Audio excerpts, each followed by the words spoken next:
Bien, mesdames et messieurs, bonjour, bonjour à toutes et à tous. Alors, on m'a demandé de plancher pendant 10 minutes sur le thème réindustrialisation des territoires et politique de mobilité. Alors, effectivement, c'est un sujet qui me tient particulièrement à cœur, particulièrement celui de la réindustrialisation de nos territoires et qui, effectivement, ont obligatoirement des liens avec la question des mobilités. Je pense d'abord il faut qu'on ait un petit panel rapide de ce qui s'est passé quand même dans notre pays ces 30 ou 40 dernières années.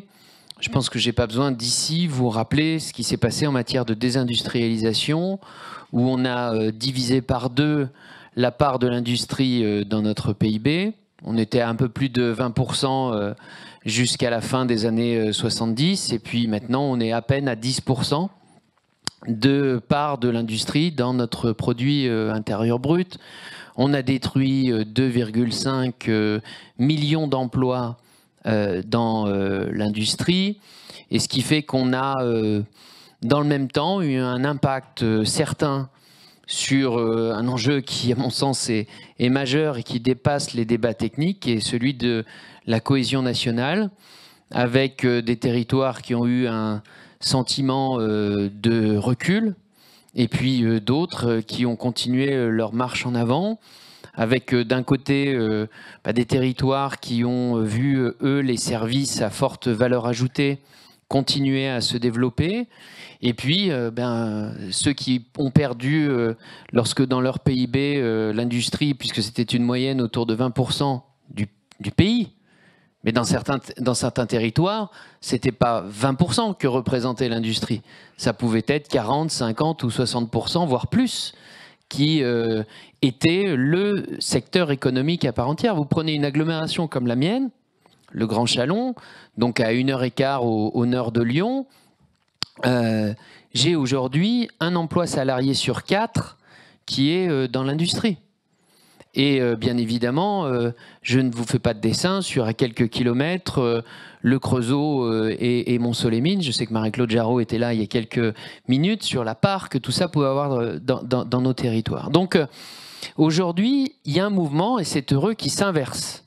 On recrée des usines, le solde de création est positif, et on arrive avec des territoires qui sont face à des enjeux de mobilité, parce que si je vous prends un territoire comme le mien, j'ai Framatome, accompagné par la relance du nucléaire, qui est en train de recruter 600 personnes dans les 2 prochaines années. On est en train de construire 6 nouvelles usines sur ce qui était anciennement Kodak. Et donc forcément, il y a des enjeux de mobilité qui sont liés aussi à la question qui a accompagné quelque part, mais pas forcément par un lien de cause à effet, une forme d'étalement urbain qui fait qu'on doit repenser les mobilités. Et que la solution habituelle, qui était de dire, voilà, on va mettre en place nos lignes de bus, ne me semble plus vraiment pertinente. Alors, d'ailleurs, c'est assez amusant parce que il y a peu de temps, j'échangeais avec Patrick Martin, le président du MEDEF, et je lui disais, vous allez voir, on va vous réconcilier avec le versement mobilité. Il avait du mal quand même à entendre le président du MEDEF dire qu'on allait le réconcilier avec le versement mobilité, puisque vous connaissez le discours du MEDEF qui est de dire les moyens qui sont prélevés dans le versement mobilité servent assez peu nos entreprises. Il n'a peut-être pas tort. Il n'a peut-être pas tort parce que des fois on a mis en place des lignes et puis il n'y avait personne en face. Mais je pense que les choses sont en train de changer. Je pense que la réindustrialisation, c'est aussi dans ces territoires qui vont à nouveau accueillir des usines et qui sont en train d'accueillir à nouveau des usines, aussi des changements sociologiques. Aussi l'arrivée de populations, parfois plus jeunes, qui venaient d'autres territoires, parfois métropolitains. Et moi, je les vois arriver aujourd'hui chez moi à Chalon-sur-Saône. Les nouveaux ingénieurs qu'embauche Framatome, ils arrivent de Lyon, ils n'avaient pas de voiture. Et ils veulent qu'on leur propose des solutions de mobilité qui soient innovantes. De la même manière que les usines que nous installons sur l'ancienne friche Kodak, alors là, elles sont en train d'être construites. Mais je suis certain qu'il y aura dans les salariés de ces entreprises. Et c'était intéressant d'ailleurs l'application qui était présentée juste avant, qui prenait l'exemple de Dunkerque, un territoire extrêmement industriel aussi. Et on voit bien qu'il faut aller chercher des nouveaux publics qui ne sont pas habitués à nos réseaux de transport et qui attendent d'ailleurs autre chose souvent. Pourquoi je vous dis qu'ils attendent autre chose? Parce que la demande de Framatome, ça n'a pas été une ligne de bus. La demande de Framatome, ça a été une piste cyclable. Je suis désolé pour les opérateurs qui sont présents ici, bien évidemment. Mais, et comme désormais, depuis la loi LOM, le versement mobilité peut être utilisé pour autre chose que les réseaux de transport en commun, et pour mettre en place des réseaux de pistes cyclables, des services de vélo, tout ce qui va autour de la mobilité, bah, c'est ce qui m'a amené à dire au président du MEDEF, certes, par le passé, il y a peut-être eu des raisons qui ont fait que les entreprises pouvaient avoir à se plaindre, mais je crois fondamentalement que le mouvement de réindustrialisation qu'on est en train de connaître va changer les comportements, et particulièrement dans les villes et territoires dits intermédiaires ou peu denses. Parce que c'est là que nous avons quand même des enjeux fondamentaux. Alors certes, ils ne représentent peut-être pas le plus grand volume de voyageurs. Enfin, excusez-moi, ce n'est pas très compliqué aujourd'hui d'organiser des transports entre le cœur urbain, au sein du cœur urbain d'une agglomération, vous le savez toutes et tous.